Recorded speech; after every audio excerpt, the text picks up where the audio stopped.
आणि बातमी आहे विधान परिषदेसंदर्भातली। सामंत आणि महाजन यांची शिष्टाई फळाला आली। गोकुळ गीते दराडेंना पाठिंबा देणार। गोकुळ गीतेंनी निवडणुकीमधला माघार घेतल्याचं महाजनांनी म्हटलं। भविष्यामध्ये गीतेंबाबत विचार केला जाईल असे गिरीश महाजन म्हटले। गीतेंना आता दराडेंबाबत नाराजी नसल्याचं सुद्धा गिरीश महाजनांनी सांगितलं।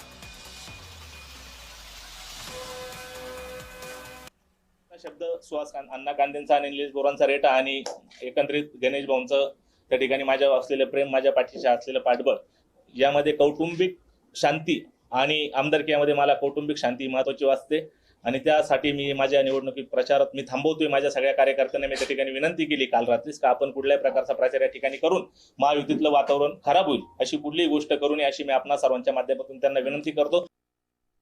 माननीय मुख्यमंत्री महोदयांकडे बैठक झाली। गणेश गीते, मी त्या ठिकाणी तो निलेश बोरा त्या ठिकाणी होते।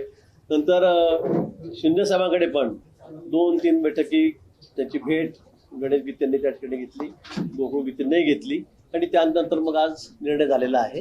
आता आपण उमेदवारी मागे घ्यावी आणि महायुतीचे जे उमेदवार आहेत नरेंद्र दराडे त्यांना बहुमताने निवडून द्या। त्यांचा विचार केला जाईल हे मुख्यमंत्री महोदयांनी सांगितलेलं आहे आणि आम्ही सांगितलेलं आहे।